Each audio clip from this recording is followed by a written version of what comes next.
आज हम केमिस्ट्री का बहुत ही इंपॉर्टेंट टॉपिक पढ़ने वाले हैं। उसका नाम है मूल कॉन्सेप्ट। और ये समझ लीजिए कि मूल कॉन्सेप्ट आ गया तो हमें केमिस्ट्री सीखने की शुरुआत हो गई। इतना इंपॉर्टेंट है कि हमें 12th क्लास में या जेई नीट के लिए प्रिपरेशन कर रहे हैं तो उसमें भी ये काम आएगा। 12th में तो आपको काम आने ही वाला है और 11th में इसको सीखना जरूरी है। अगर ये नहीं सीखा तो फिर हमको प्रॉब्लम हो सकती है केमिस्ट्री पढ़ने में। सबसे बड़ी बात, मूल कॉन्सेप्ट में हम जानते क्या है, तो सबसे पहले समझो कि मूल कॉन्सेप्ट वर्ड में यहाँ लिख देता हूँ। आज हम इसका कंप्लीट पोस्टमार्टम करने वाले हैं कि आखिर मूल कॉन्सेप्ट है क्या। तो मूल कॉन्सेप्ट में सबसे पहले हमें ये जानना है कि ये जो वर्ड हम बात लिखे हैं आगे, मूल, ये है क्या। तो दोस्तों सबसे पहले इसको मैं एक वर्ड में लिख देना चाहता हूं कि मूल जस्ट ए काउंटिंग यूनिट। मूल है क्या? एक काउंटिंग यूनिट है। अब काउंटिंग यूनिट का क्या मतलब है? सर बच्चों ध्यान दो, काउंटिंग का मतलब है हमें किसी चीज को काउंट करना है। जैसे हमने क्लासरूम में बेंचेस पढ़ी हैं तो हम क्या करेंगे? बेंच को काउंट करना है, राइट ना, कि कितनी बेंच है, how many benches in class, तो कितनी बेंचेस क्लास में मौजूद है, राइट ना। उसी तरह से हम ये भी काउंट कर सकते हैं कि भाई हम केले लेने गए तो केले जनरली क्या है, डजन में मिलेंगे, या हमें कितने केले लाने हैं, केले काउंट कर लिए। पेंसिल लानी थी स्टेशनरी के लिए, बहुत सारी पेंसिल, तो हमने काउंट कर ली कि कितनी सारी पेंसिल्स उसके अंदर हैं। उसी तरह एक बात और समझ लो, जैसे बच्चे छोटी छोटी जेली बीन्स खाते हैं, जानते हो ना, हरी पीली नीली टॉफीज जो होती है, तो वो जेली बीन्स को काउंट करना है साहब, कितनी जेली बीन्स हैं। बच्चे को अच्छा लगे, एक टब भर के उसको जेली बीन दे दो। अब टब भरा पूरा रखा है जेली बीन से, अब हम कैसे बताएं कि उसके अंदर जेली बीन्स कितनी, राइट ना। तो ऐसे ही क्या है, अब ये टब भर दिया किससे? जेली बीन से। ऐसे ही मैं कहूं कि अगर मान लो कि आपके पास आयरन का टुकड़ा पड़ा है, सोडियम का टुकड़ा पड़ा है, कोई भी एलिमेंट ले लो, गोल्ड का टुकड़ा पड़ा है, और उस टुकड़े का वेट कर लो, तो उसे बे कर लो। बे करने के बाद सपोज करो कि आयरन का या सोडियम का टुकड़ा था, उसका वेट आ गया 20 ग्राम। कितना आ गया? 20 ग्राम। अब हमसे वो क्या कहेगा? How many sodium atoms are there, उसके अंदर सोडियम के कितने एटम्स होंगे, ये हमसे पूछना चाहे, ठीक है ना। तो हमें यही बताना होता है। जैसे मान लो कि ऐसा भी हो सकता है कि एक सिलेंडर में गैस दे दे हमको, छोटे से सिलेंडर में, ट्यूब में गैस दे दे और कहे कि इसके अंदर 1 लीटर गैस है, या 2 लीटर, 10 लीटर, जितना भी दे दे, और कहे कि इसमें इतनी गैस है, एसटीपी पर भरी है। एसटीपी का मतलब होता है कांस्टेंट टेम्परेचर प्रेशर पर भरी है, स्टैंडर्ड टेम्परेचर प्रेशर पर भरी है। और अब आपसे पूछ ले कि बताओ कि इसमें उस गैस के कितने मॉलिक्यूल रहेंगे, जो हम एवोगाड्रो लॉ से समझते हैं ना, कि एवोगाड्रो लॉ क्या बताता था कि एट कांस्टेंट टेम्परेचर और प्रेशर पर एक गैस या 2 गैसें ले लो, तो 2 गैसों की डेफिनेट वॉल्यूम में इक्वल नंबर ऑफ मॉलिक्यूल होते हैं। अभी अपन ये जानते हैं, सबसे पहले मूल जाना। तो ये आखिर इस वर्ड को हम अच्छे से जानना पड़ा चाहेंगे पहले कि मूल क्या है। तो मैंने आपको एक वर्ड में लिख दिया, एक लाइन में लिख दिया कि जस्ट ए काउंटिंग, बस एटम्स को, मॉलिक्यूल्स को, इलेक्ट्रॉन को, प्रोटॉन को, न्यूट्रॉन को काउंट करने की यूनिट है, गिवन मास में, गिवन वॉल्यूम में, ठीक है ना। काउंट करने की यूनिट को ही हम क्या कहते हैं? मोल को। अब इसको समझने के लिए सबसे पहले हमें समझना है इसके लिए सिंपल सा, जैसे हम बात करते थे डजन की, तो डजन भी क्या था सर? ये भी काउंटिंग यूनिट है, पर ये हम आम जिंदगी में इस्तेमाल करते हैं। डजन क्या करते हैं हम लोग? आम जिंदगी में इस्तेमाल करते हैं। जैसे हमने क्या किया, 1 डजन बनाना लिया है, क्या लिया? 1 डजन बनाना। तो 1 डजन बनाना का मीन क्या है कि हम 12 बनाना इसकी बात करते हैं। मतलब ये सीधा है कि 1 डजन मतलब 12 आर्टिकल्स, 12 थिंग्स। किसी का भी 1 डजन ले लें। एग्जाम्पल के लिए मान लो 1 डजन पेंसिल को लेकर बात चल रही। 1 डजन पेंसिल का मतलब है 12 पेंसिल्स। मतलब सीधा समझा आपने, जिस तरह पेन डजन का मतलब 12 थिंग्स को दिखाना है, 12 नंबर्स को दिखाना है उसके को, उसी तरह से मोल भी इस्तेमाल किया जाता है। पर मोल का यूज मैं आपको जैसे कि बता चुका हूं, एटम काउंट करने के लिए, मॉलिक्यूल काउंट करने के लिए, इलेक्ट्रॉन काउंट करने के लिए, प्रोटॉन काउंट करने के लिए किया जाता है। अब कैसे काउंट करेंगे? तो सबसे पहले हमें जानना होगा कि एक 1 मोल होता क्या है, किसी भी सब्सटेंस का 1 मोल होता क्या है। तो यहां से हम लिखना स्टार्ट करते हैं कि 1 मोल ऑफ एटम्स के बारे में बात कर लेते हैं कि 1 मोल एटम्स पड़े हैं मेरे पास, 1 मोल एटम। पता है 1 मोल एटम का मतलब एक सीधा सा नंबर है। और ये किसने काउंट किया? जैसे मैंने कहा था एक टब में आपके पास क्या रखी है, जेली बीन्स, तो आप 1 2 3 4 5 ऐसे काउंट करोगे, बहुत मुश्किल काम है। ऐसे काउंट करोगे तो हो गया काम। अब सब यूं ही मेरी बात को समझो, जेली बीन्स की जगह बॉल रख देते हैं, हरी पीली लाल नीली बॉल है एक टब के अंदर। टब के अंदर क्या करते हैं हम, बॉल रखते हैं बेटा, बड़ा आसान सा काम हो जाएगा। जरा देखो कि एक बॉल्स रख दी किसके अंदर, टब के अंदर रख दी हमने। अब उस बात को समझिए कि वो बॉल तो बहुत सारी हैं, पूरा टब भर गया है, बड़ा सा टब है। अब हमसे कोई पूछ रहा है, बताओ यार एक ये जो कितनी बॉल हैं, how many balls are in tub, tub के अंदर कितनी बॉल है। क्लियर है ना? तो हम लोगों को क्या बताना है, हमें क्या करना है, बहुत सिंपल सा आइडिया है मेरे पास, आपको यूनिटरी मैथमेटिक्स से आइडिया है। एक बॉल उठा लो, उसका वेट चेक कर लो, एक बॉल उठा लो, क्या कर लो, वेट चेक कर लो और वहीं रख दो वापस। और पूरी टब की जितनी भी बॉल है सबका वेट निकाल लो, खाली टब का वेट हटा देना माइनस करके उसमें से, और पूरा टब में जितनी भी बॉल है उनको सबको ले लो। ठीक है, बड़ा आसान सा आ जाएगा। मतलब आप जान लो वेट ले लिया, मास या वेट एक ही बात होती है, मास ऑफ ऑल बॉल्स, सारी की बॉल्स का क्या ले लिया हमने, मास ले लिया। और एक बॉल के मास से डिवाइड कर दो उसको, मास ऑफ 1 बॉल, एक बॉल के मास से इसको डिवाइड कर दो। सर आपके हाथ में क्या आ जाएगा, सिंपल सी बात है, आपको पता चल जाएगा नंबर ऑफ। यूनिटरी मैथमेटिक्स है, कुछ नहीं कि कितनी बॉल्स हैं, आपको बड़े आराम से पता चल गया। इसका मतलब क्या हुआ सर, हमको गिवन मास पता होना चाहिए, कितना मास दे रहा है, चाहे वो सोडियम का हो, चाहे वो पोटेशियम का हो, कुछ भी जो हमसे जानना चाह रहा है उसका मास दे दे, और एक एटम का मास हमको मालूम होना चाहिए, यानी mass of 1 atom, mass of 1। तो एक एटम के मास को, इस गिवन मास को एक एटम के मास से हम क्या कर देंगे, डिवाइड कर देंगे, तो हमारे पास क्या आ जाएंगे, नंबर ऑफ एटम्स। बड़े आसान तरीके से, ठीक है। यानी यूनिटरी मैथमेटिक्स का इस्तेमाल करके भी हम ऐसा कर सकते थे। लेकिन इससे पहले अभी क्या है, अभी तो हम क्या निकाल रहे हैं, ये एटम्स निकाल रहे हैं, कहां, गिवन मास में। पर जब बात मूल के रेफरेंस की आ जाएगी, बात किसको लेकर आ जाएगी, मूल के रेफरेंस की आ जाएगी, तो हमको फिर एक प्रॉब्लम होगी। वो क्या होगी कि हम मूल के बारे में जान लें कि मूल क्या है, मूल क्या है। तो ये सिंपली तरीका आपको मैं बता देता हूं मूल को जानने का। तो 1 मोल ऑफ एटम का मतलब सीधा सीधा ये काउंट किसने किए थे सर, सबसे पहले कार्बन 12 को स्टैंडर्ड बनाकर सबसे पहले ये काउंट किए थे एवोगाड्रो नाम के साइंटिस्ट ने। एवोगाड्रो नाम के साइंटिस्ट ने काउंट किए थे।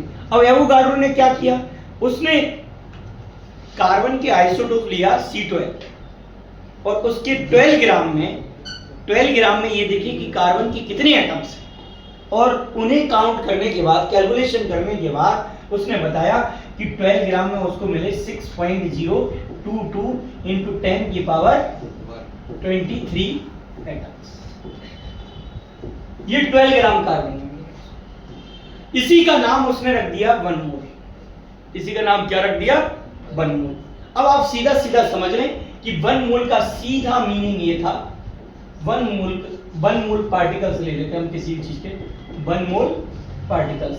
ये वन मोल पार्टिकल का सीधा सीधा मीन जो है क्या था, एवोगाड्रोस के नंबर्स, जो किसने काउंट किए थे, एवोगाड्रोस। बहुत सिंपल मोड में हम ये कह सकते हैं एवोगाड्रोस पार्टिकल्स। एवोगाड्रो मतलब सीधा है, एनी क्या है, एनी का मतलब है नंबर जो ये दी गई है, और ए का मतलब किसने दी थी, एवोगाड्रो ने दी।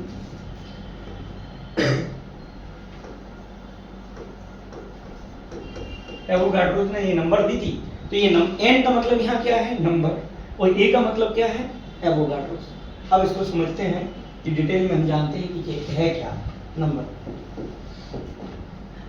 समझिए, एक मोल का मतलब सीधा सीधा जैसे हमने लिखा कि एक मोल एटम्स का मतलब इतने नंबर था, तो मैं इसको और सही कर देता हूँ। मोल्स की जगह, एटम्स की जगह हम क्या यूज कर रहे हैं, पार्टिकल।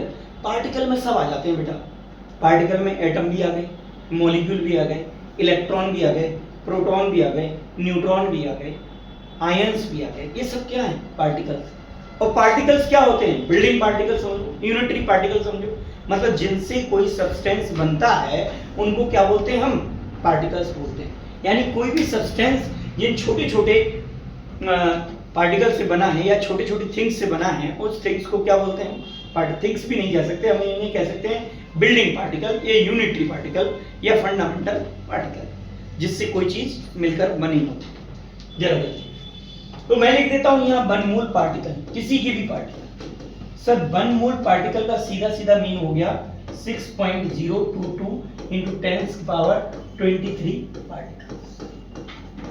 ये सिंपल सा फंडामेंटल, इतने पार्टिकल। एक मोल पार्टिकल का सीधा सीधा मीन क्या आ गया, 6.022 इंटू 10 की पावर 23 पार्टिकल्स।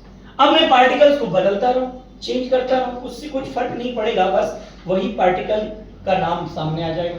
जैसे मैंने बोल दिया वन मोल एटम, तो इसका मतलब कितना आ गया, 6.022 into 10 to the power 23 atoms. देखो पार्टिकल की जगह बढ़ बढ़ के क्या लिख दिया, एटम्स लिख दिया। समझ में आया? अगर मैं लिख देता हूं वन मोल मॉलिक्यूल, तब यहां क्या आ जाएगा, मॉलिक्यूल। अब मैं लिख देता हूं वन मोल आयन, तब भी क्या आ जाएगा, आयन आ जाएगा। तो मैं इसी बात को, इसलिए मेरा मीन क्या था कि मैं आपको ढंग से किस चीज को समझा दूं कि ये पार्टिकल को क्या कहते हैं, पार्टिकल को ही लेकर सारी बात क्लियर कर देता हूं। अब पार्टिकल को और अच्छे से एक बार इसको लिख लो, वन मोल पार्टिकल्स। इन पार्टिकल्स को मैं आराम से क्या बता देता हूं, इसको क्लियर करके लिख देते हैं। ये पावर को देखो, यहां से अगर मैं यहां पर बहुत सिंपल सा ऐसे लिख लूं 6.022 इंटू 10 की पावर 23 और नीचे लिख दूं 1, तो ये पॉइंट हटाने थे, वैसे सिंपली हटा सकते थे अपन, डायरेक्ट लिख देते यहाँ 20 और ये 6022 आ जाता। पर कुछ लोग अच्छे से समझ पाए कि ये कहां से आई वैल्यू, तो मैं बता देता हूं। तो ये क्या हो गया, 10 की पावर 3। जब 10 की पावर ऊपर जाएंगे 3, तो ये माइनस के हो जाएंगे, तो वैल्यू क्या आ जाएगी, सिंपल सा 6022 इंटू 10 की पावर 20 पार्टिकल्स। ये सर अब हमारे पास इतने पार्टिकल्स आ गए, ठीक है। अब इसको और अच्छे से लिख देते हैं, वन मोल पार्टिकल्स।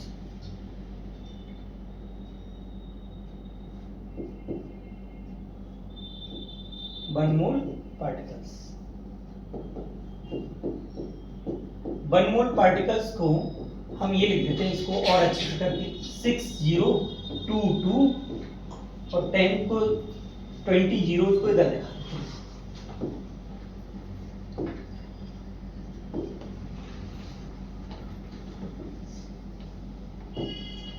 सर ये पूरा।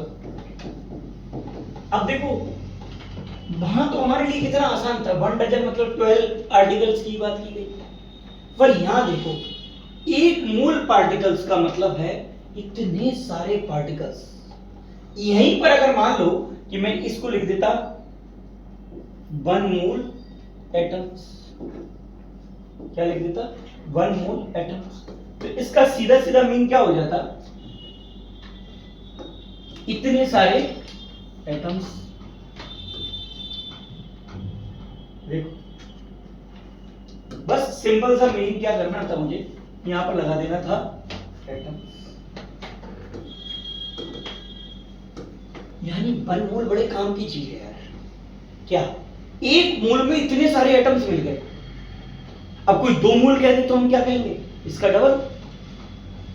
4 मोल कह दे तो इसका 4 गुना। सिंपल सा मीन क्या है कि जितने मोल उसके हिसाब से ये वाले पार्टिकल ले लेना। अब एटम, अब अगर मान लो कि मैं इसी लाइन को ऐसे न लिखकर ऐसे लिख दूं, देखो आप कहेंगे ऐसे क्या, ये तो वैसे ही है। मैं थोड़ा सा आपको क्लियर करना चाह रहा हूं क्या, कि मैं मान लो यहां से एटम रब करता हूं और यहां लिख दूं क्या, मॉलिक्यूल।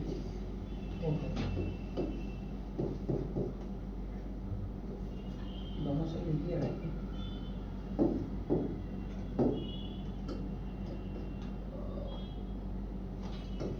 मॉलिक्यूल। अब ये क्या है भाई, इसका मतलब हुआ इतने सारे मॉलिक्यूल्स की बात कर रहे हैं।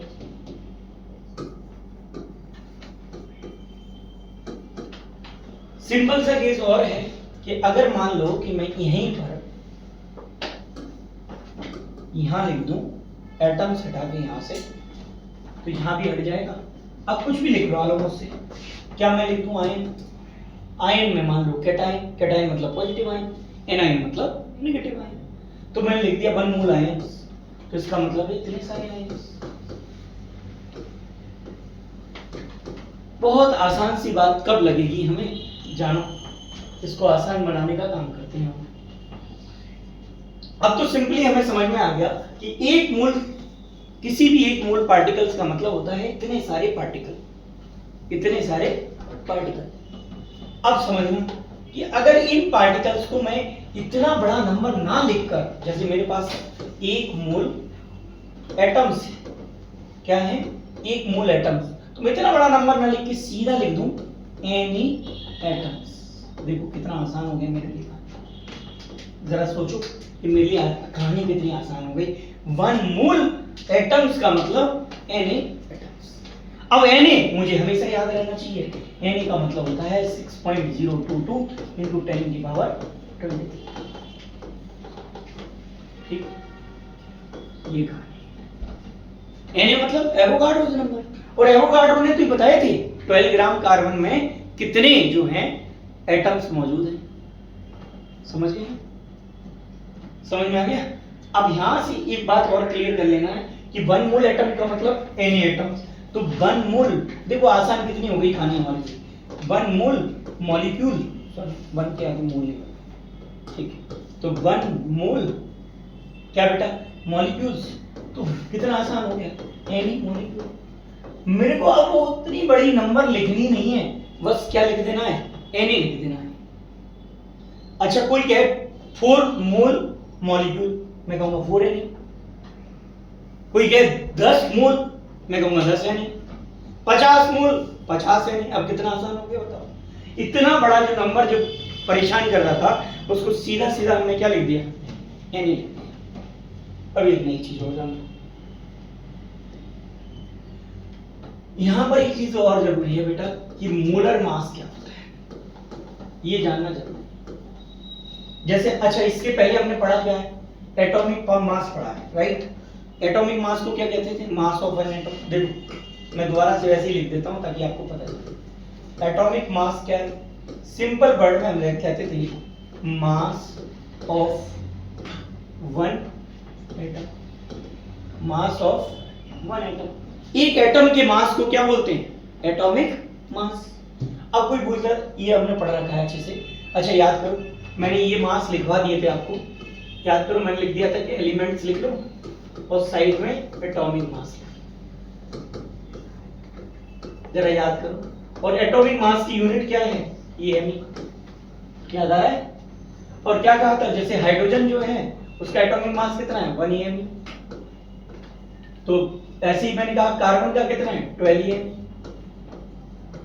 ठीक है। कार्बन के बाद नाइट्रोजन का कितना है, 14। सब एमयू में चल रहे हैं, ध्यान रखना। और 14 के बाद कार्बन के बाद ऑक्सीजन ले लो, 16 है। 16 के बाद सोडियम ले लो, कुछ खास खास ऐसे समझो। उसके आगे क्या लगा देना है, एमी। ठीक है। और भी ऐसे बहुत सारे हम लोग ले सकते हैं, जैसे हम लोग ले लें यहाँ सल्फर, सल्फर का कितना हो जाएगा 32, क्लोरीन ले लें 35.5, और क्लोरीन के बाद चाहे पोटेशियम ले लें 39, पोटेशियम के बाद कैल्शियम ले लो 40। ये थोड़ा सा आइडिया होना चाहिए इसलिए मैं ये सब लिख रहा हूँ। Bromine 80 M. तो ये क्या थी? Atomic mass. किसके? सर ये एक एटम का मास लिखा है, ध्यान रखना। किसका मास लिखा है? एक एटम का मास लिखा है। किसका मास लिखा हुआ है? एक एटम का मास लिखा हुआ है। यानी एक एटम के मास को सीधे सिंपल वर्ड में क्या कहते हैं? Atomic mass. और एटॉमिक मास की यूनिट क्या है? ये। अब दूसरी चीज समझ लो कि एक होता है बेटा क्या? Molecular mass. क्या होता है? Molecular mass. अब मॉलिक्यूलर मास क्या है? Mass of one molecule. One molecule. Sir ये एक मॉलिक्यूल का मास है और ये किसका मास है? एक एटम का मास है। जैसे कोई पूछे कि हाइड्रोजन का एटॉमिक मास क्या है? Atomic mass of hydrogen, please सुनिए, atomic mass of hydrogen H। तो H एटॉमिक मास में H कौन है? एक एटम। एक एटम का मास है सर एक ही। अब डिफरेंस सुनो इन दोनों में कि सर मॉलिक्यूल जो है ना ये अकेला नहीं है, ये है सम ऑफ एटम। क्या है ये? सम ऑफ एटम। तो मॉलिक्यूल क्या बताता है? मास ऑफ मॉलिक्यूल क्या है? मॉलिक्यूलर मास क्या है? तो सीधा कहना sum of, it is equals to the sum of, मैं यहां लिख देता हूं, it is equals to the sum of atomic masses of all the atom present in one molecule। Mean क्या है? सुनो समझो ध्यान से, मैं मीन बताता हूं इसका कि भैया एक मॉलिक्यूल के अंदर एक एटम तो होता नहीं है। जैसे मान कि NaOH, तो इसके अंदर कितने एटम है? कितने? एक, दूसरा ऑक्सीजन और तीसरा सोडियम, ऑक्सीजन और हाइड्रोजन। तो आपको अगर मॉलिक्यूलर मास चाहिए, तो उसके एटम के मास को क्या करना पड़ेगा? सम करना पड़ेगा। It is equals to the sum of atomic masses of all the atom. मतलब समझो कि सारे एटम मिलके क्या बनाते हैं? मॉलिक्यूल। मैं एक सिंपल सा एग्जांपल देता हूं, जरा देखो। Molecular mass of hydrogen, molecular mass of hydrogen. अभी आपने क्या देखा था बताओ? आपने देखा था atomic mass of hydrogen. Atomic mass का मतलब था एक एटम का मास। अब आप क्या कह रहे हो? Molecular mass. तो हाइड्रोजन मॉलिक्यूल का फॉर्मूला क्या होता है? आपको आना चाहिए। हाइड्रोजन मॉलिक्यूल का फॉर्मूला क्या होता है? सर हाइड्रोजन मॉलिक्यूल तब बनता है जब हाइड्रोजन के दो एटम मिलते हैं। क्या बनता है? H2। तो हाइड्रोजन मॉलिक्यूल कौन है? H2। और हाइड्रोजन एटम कौन है? H। ये डिफरेंस आना चाहिए आपको कि हाइड्रोजन एटम कौन है? कि H। और हाइड्रोजन मॉलिक्यूल कौन है? कि H2। ये वाला डिफरेंस आपको हमेशा आना चाहिए। तो मॉलिक्यूलर मास ऑफ क्या जान रहे हैं हम लोग? क्या जान रहे हैं बेटा? Molecular mass of hydrogen. तो ध्यान से समझना, ये इसके अंदर दो, ये कौन आ जाएगा यहाँ? हाइड्रोजन का मतलब H2। इसका मतलब कितना होगा? 2 EMU। कैसे पता चला कि एक हाइड्रोजन का एक EMU इनटू 2, राइट? तो इसको क्या लिख दूं मैं? 2 EMU। समझ में आ गया इतनी बात? अच्छा, अगर कोई पूछ लेता कि molecular mass of NaOH, molecular mass of NaOH sodium hydroxide, तो इसका मतलब क्या कह रहा है? वो एक मॉलिक्यूल का मास कह रहा है। और एक मॉलिक्यूल में एटम कितने हैं? कि 3, 1 2 और ये 3, सोडियम, ऑक्सीजन और हाइड्रोजन। तो हम सबके मास को सम कर देते। सोडियम का कितना था? 23 EMU, ऑक्सीजन का कितना था? 16 EMU, हाइड्रोजन का कितना था? 1 EMU, और टोटल ये सारे EMU को सम कर देते तो कितना आ जाता? 40 EMU। यहां पर मैं क्या सिखाने आया था? देखो ध्यान से, मैं आपको ये डिफरेंशिएट करने आया था कि देखो भाई कि मॉलिक्यूलर मास, एटॉमिक मास कितना आ रहा है हाइड्रोजन का? 1 EMU, और मॉलिक्यूलर मास हाइड्रोजन का कितना आ रहा है 2 eMu। अंतर डिफरेंस क्या है? डिफरेंस ये है वो एक एटम का मास है एटॉमिक मास, और मॉलिक्यूल 2 एटम का मास है। मतलब मॉलिक्यूल भी एक ही मॉलिक्यूल का मास है, पर एक मॉलिक्यूल में कितने एटम आते हैं 2। हाइड्रोजन के एक मॉलिक्यूल में कितने एटम आते हैं 2 ना। मॉलिक्यूल का फॉर्मूला क्या है हाइड्रोजन के का H2, और एटम का फॉर्मूला क्या है H। इतना अंतर जान लेना, क्योंकि बच्चे कई बार इसी चीज में कंफ्यूज हो जाते हैं कि हाइड्रोजन का मॉलिक्यूलर मास पूछ लिया तो समझते थे एक eMu है, सीधा कह देते, पर मॉलिक्यूलर पूछा इसका मतलब मॉलिक्यूल का पूछा था। तो मॉलिक्यूल कब बनेगा? जब 2 एटम हाइड्रोजन के मिल जाएंगे तब बनेगा। क्लियर है इतनी बात को? अब हम आगे की बात करते हैं कि हम जो समझाना चाह रहे थे वो क्या था आपका मोलर मास। क्या है? Molar mass. ये मूल कंसेप्ट को समझने के लिए सबसे ज्यादा जरूरी चीज जो है वो मोलर मास है। आप कहेंगे ये क्या? अरे बड़ा सिंपल सर, मोलर मास। जरा देखिए, मैं एक वर्ड में इसका काम खत्म करने वाला हूं। इधर यहाँ ये लिखा मैंने मोलर मास। अब ये भी क्या कहा था हमने? एटॉमिक मास, एक एटम का मास। मॉलिक्यूलर मास 2 एटम का नहीं, मॉलिक्यूल में जितने एटम है उन सब का सम कर दो। किसी में 3 भी हो सकते हैं, किसी में 4 भी हो सकते हैं, किसी में 5 और 7 भी हो सकते हैं। तो मोलर मास, एटॉमिक मास क्या है? एक एटम का मास। मॉलिक्यूलर मास क्या है? एक मॉलिक्यूल का मास। और मोलर मास क्या है? It is mass of 1 mole. 1 mole sir, एक मोल का मास है। अब आप एक मोल को एनालाइज करने जाओ तो एक मोल का मतलब होता है Na पार्टिकल्स। बोलो सही बात है? मतलब लंबा चौड़ा ना लिख के मैं सीधा सीधा एक मोल को क्या लिख सकता हूं? Na particles. तो एक मोल के मास का मतलब है हम किसकी बात कर रहे हैं? Na पार्टिकल के मास की बात कर रहे हैं। अब खुद सोचो बेटा, खुद सोचो ध्यान से। एक एटम का मास मतलब एक का मास, एक एटम जो कि दिखता ही नहीं है। अब ये कितने एटम हो गए? Na मतलब एक बहुत बड़ी नंबर। आपकी टोकरी वोकरी क्या पूरा रूम भर जाएगा, इतने एटम हो जाएंगे कि नहीं? मतलब बॉल्स की बात करें तो एटम तो छोटा छोटा है। तो यहां पर कितना आ जाएगा? 6.022 into 10⁻23 एटम्स। इतने एटम का मास। और सर इनमें से एक निकाल लूं, एक, चलो हाइड्रोजन के केस में बात कर लेते हैं, तो एक एटम निकाल लूं तो एक हाइड्रोजन का मास कितना आ जाएगा? 1 eMu। अब इतने का देखोगे तो मैं आपको बिल्कुल सिंपल सा आइडिया बता रहा हूं, बिल्कुल सिंपल सा। क्या करना आप, अगर कोई तुमसे मोलर मास पूछे यानी इतने एटम का मास पूछे, तो जो eMu लगा है ना उसको रब करना, ग्राम लिख देना। क्या करना? एक eMu को रब करना, eMu को, एक को नहीं, eMu को रब करना। जैसे तुमसे पूछा, देखो ध्यान से, जैसे तुमसे पूछा मोलर मास, 2 अलग अलग वे में आता है मोलर मास, समझ गए? तो अब क्या है, इसको बोलते हैं हम लोग gram atomic mass. Gram atomic mass मतलब सब सीधा क्या है? The atomic mass, atomic mass, सुनना ध्यान से, सारी चीज आएगी। Atomic mass represent in gram, represent in. अब किसी ने तुमसे पूछा था हाइड्रोजन का एटॉमिक मास कितना है? क्या पूछा था? हाइड्रोजन का एटॉमिक मास क्या है? तुमने क्या बताया था? 1 eMu। आपने क्या बताया? 1 eMu। अब वो पूछ रहा है नहीं मोलर मास बताओ हाइड्रोजन का। तो हमने कहा कुछ नहीं करना, उसको किस में रिप्रेजेंट कर दो? किस में रिप्रेजेंट कर दो? ग्राम में। कुछ भी नहीं करना, बहुत सिंपल सा है। किस में रिप्रेजेंट कर दो? ग्राम में।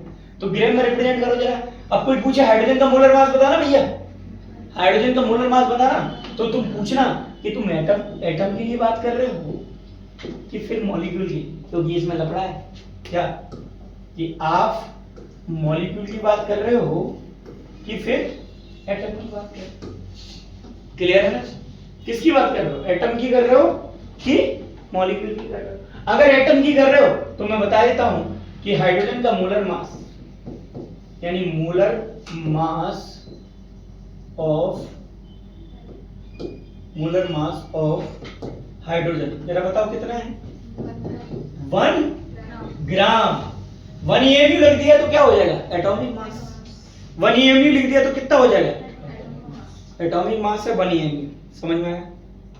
और अगर मोलर मास पूछ रहा हूं किसके लिए? एटम के लिए, तो क्या हो जाएगा? उसी के आगे EMU हटाना। देखो कितना सिंपल है, EMU हटाना, क्या लिख देना? ग्राम, बस।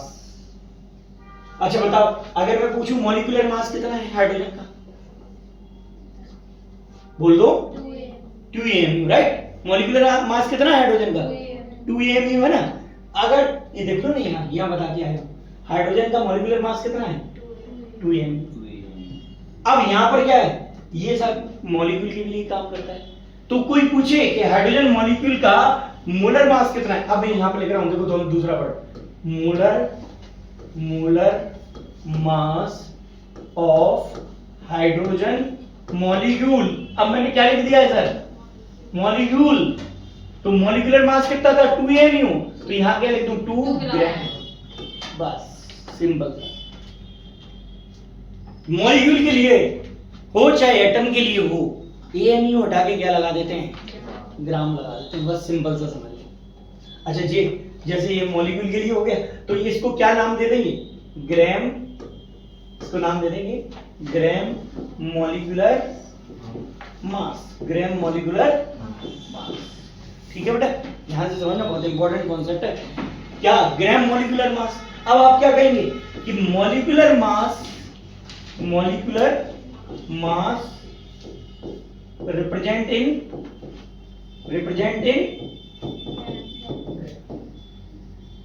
Called as gram molecular mass. और चाहे ग्राम एटॉमिक मास हो, चाहे ग्राम मॉलिक्यूलर मास हो, चाहे ग्राम एटॉमिक मास हो, चाहे ग्राम मॉलिक्यूलर मास हो, दोनों को क्या कहते हैं हम? Molar mass. क्या कहते हैं हम? Molar mass. अब सुनो, बहुत सिंपल सा और आता हूं ताकि आपके दिमाग की जाले खत्म कर दूं। यहां लिखता हूं मोलर मास ऑफ NaOH। क्या लिखता हूं? Molar mass of NaOH। बोलो, समझ रहे हो? अब देखो इधर, NaOH का मोलर मास निकालने के लिए आपको क्या करना है? Na का पता है 23 है, ऑक्सीजन का कितना है? 16 है, हाइड्रोजन का कितना है? 1 है। अब बताओ, अगर यहाँ मॉलिक्यूलर मास पूछता तो मैं पीछे क्या लगाता? EMU। अभी क्या लगा रहा हूं? ग्राम। बस, समझ गए? मतलब जिस काम में अभी तक हम क्या कर रहे थे? EMU लगा रहे थे, उसी में पीछे क्या लगा दिया? ग्राम। यानी 40 ग्राम NaOH। कितना? 40 ग्राम NaOH। अब जल्दी से बता दो कि इसमें कितने पार्टिकल है? 40 ग्राम NaOH में कितने पार्टिकल हैं? NaOH के कितने मॉलिक्यूल हैं? तो अभी अभी मैंने कहा था, देखो इधर सुनो, इधर सुनो, बड़ी बात। अब इंपॉर्टेंट बात सुनोगे आप। 1 मोल ऑफ NaOH, बड़ा केस है, इसलिए इस ध्यान से समझो। 1 मोल ऑफ NaOH, इसका मतलब है, ध्यान से, any particles या any molecules of NaOH, any molecules of, इतना तो तुम जानती हो, एक मोल में क्या आते हैं? Na। एक मोल में क्या आते हैं? समझ में आ गया ना? एक मोल NaOH लिख दूं तो Na मॉलिक्यूल ऑफ NaOH। एक मोल यहां लिख देता हूं, एक मोल, 1 mole of H2SO4, 1 mole of H2SO4। तो तुम क्या बताओगे? बताओ, तुम कहोगे sir Na molecules of H2SO4, right ना? मतलब सीधी बात है, एक मोल में जो नंबर आती है वो क्या आती है? Na, मतलब एवोगाड्रोस नंबर आती है। एक मोल में कितनी नंबर आती है? एवोगाड्रोस नंबर आती है। तो एक मोल NaOH, Na molecules of NaOH। समझ गए इतनी बात को? अच्छा, एक बात और बताओ कि अभी अभी मैं तय करके आया हूं, जस्ट यहां देखो, एक मोलर मास ऑफ NaOH कितना है? 40 ग्राम। और मोलर मास क्या होता है जरा बताओ? अभी अभी पढ़ाया मैंने। मोलर मास क्या है? मास ऑफ, जल्दी से बोलो, मास ऑफ 1 मोल। बेटा, एक मोल का मास। अब बताओ, एक मोल में पार्टिकल कितने? Na मॉलिक्यूल्स, क्योंकि मॉलिक्यूल्स की बात चल रही है। अब तीनों चीजें रिलेट हो गई कि एक मोल का मास पूछे तो उसका मोलर मास बता देना। एक मोल का मास कितना है कि उसके मोलर मास के इक्वल। और एक मोल में मॉलिक्यूल कितने हैं? Na। अब समझो इसी बात को, देखो फटाक से, ध्यान से। एक मोल किसी का भी एक मोल, कोई भी सब्सटेंस ले लेते हैं, एक मोल, अच्छा बताते हैं पक्का, एक मोल NaOH चलेगा? जल्दी से बताओ, एक मोल NaOH का मास कितना होता है? Molar mass of NaOH, molar mass of NaOH। जल्दी से बताओ, मैं आपसे पूछ रहा हूं, इधर इधर देखो, दूसरी का, एक मोल में NaOH में कितने मॉलिक्यूल्स होते हैं? तो आप कहेंगे NaOH, ये NaOH अलग है, वो Na का मतलब ये अलग है, ये एवोगाड्रोस नंबर है, याद रखना। कौन सा नंबर है ये? Avogadro's number.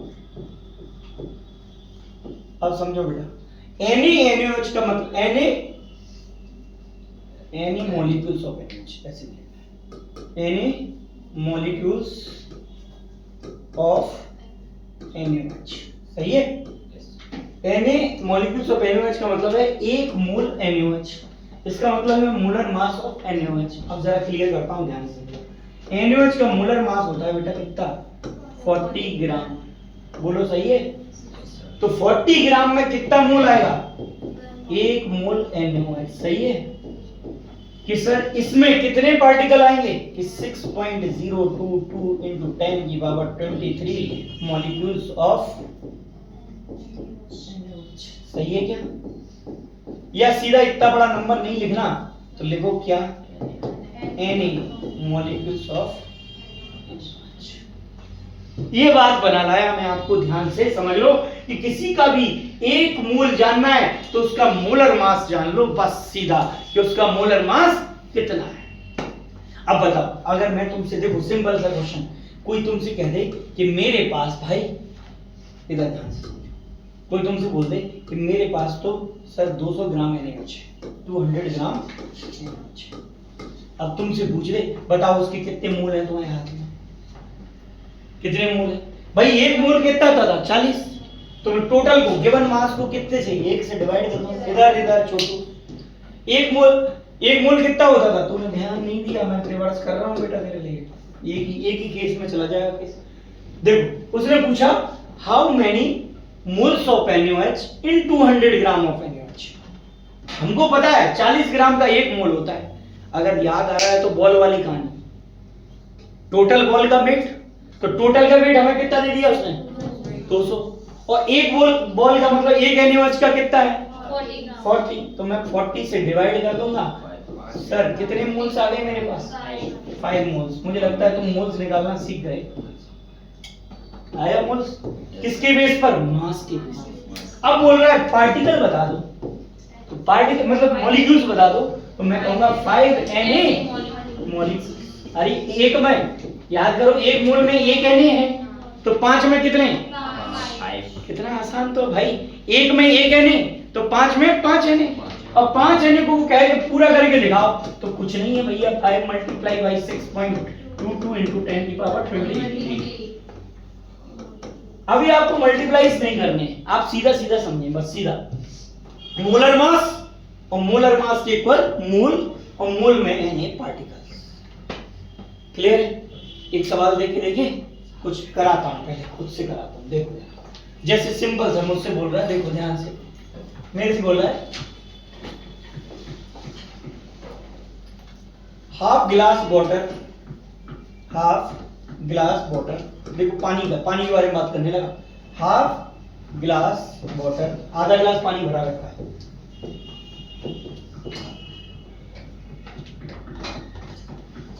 Having mass 180 gram. और पूछ क्या रहा है? How many H2 molecules are there? How many H2O molecules are there? ये पूछने लगा सर कि हाफ ग्लास वाटर है आपके पास, उसका मास कितना दे रखा है? बोल रहा है आधे ग्लास पानी का मास है 180 ग्राम। कितना मास है? 180 ग्राम। अब तुम ये बता दो, अब तुम बता दो मुझसे कि उसमें H2O के कितने मॉलिक्यूल पड़े हैं भैया? ये बताओ H2O के मॉलिक्यूल। मैं कहा बड़ा आसान है, H2O का सब मॉलिक्यूल एक जैसा है। तो हमें करना क्या है, देखो बहुत सिंपल रिलेशन है। गिवन मास, ये mass of sample, mass of sample, sample कौन है हमारे पास, पानी, ठीक है। और नीचे क्या लिखेंगे, molar mass, molar mass of H2, सही है। H2 का निकाल रहे तो H2 का, और ये क्या आ जाएंगे हमारे पास, number of moles of H2, moles of H2 के मोल्स आ जाएंगे। सर बताओ जल्दी से, मास कितना दिया है सैंपल का, 180, कितना आसान है, सैंपल का मास कितना दे दिया, 180, और 180 तो दे दिया। अब मुझे बताओ क्या जरूरत पड़ेगी मुझे, H2O के 1 मोल के मास की, बड़ा आसान से निकाल लो। हाइड्रोजन का कितना होता है, 1 × 2 प्लस ऑक्सीजन का 16, 18, और पीछे लगा देना क्या, ग्राम। ग्राम याद आ रहा है, ग्राम क्यों लगा रहे हैं, बात मोलर मास की चल रही। तो नीचे क्या डाल दो बेटा, 18, समझ में आया। और क्या करो, निकाल लो, क्या आ गए, नंबर ऑफ H2O कितने आ गए, number of H2O molecules,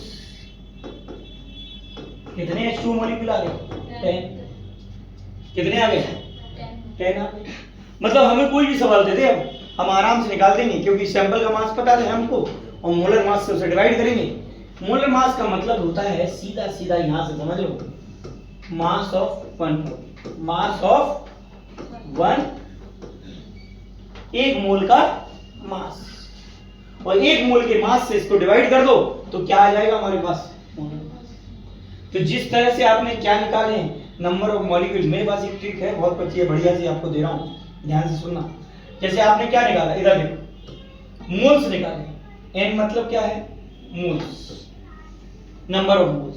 formula क्या है, सीधा सीधा सीधा सीधा फॉर्मूला है, मास ऑफ सैंपल क्या है, कोई भी जो तुम्हें दे रहा है, गिवन मास कह सकते हो इसे, मास ऑफ सैंपल, इसको क्या कह सकते हो, गिवन मास, बोलो, ठीक है। और सीधा सीधा इसको डिवाइड कर सकते हैं मास ऑफ 1 मॉलिक्यूल, किससे, 1 मॉलिक्यूल के मास से, ये sorry molar mass of 1 molecule, 1 mole, mass of 1 मोल से, मास ऑफ 1 मोल। तो या तो लिख दो यहां मास ऑफ 1 मोल, तो या इसी फॉर्मूले को मैं एक तरीके से और लिख सकता हूं, बताओ कैसे, मैं लिख सकता हूं n मोल्स इक्वल्स टू, जल्दी से बताओ, ऊपर लिख सकता हूं मास ऑफ सैंपल, क्या लिख सकता हूं, मास ऑफ सैंपल, और नीचे क्या लिख दूंगा, मोलर मास, मोलर, अरे भाई 1 मोल के मास को ही तो क्या कहता हूं, मोलर मास, 1 मोल के मास को ही तो क्या कह रहा हूं, बोलो बेटा, मोलर मास कह रहा हूं। एक तरीका तो मिल रहा है, तो 1 मोल के मास को ही क्या कह रहा हूं मैं, मोलर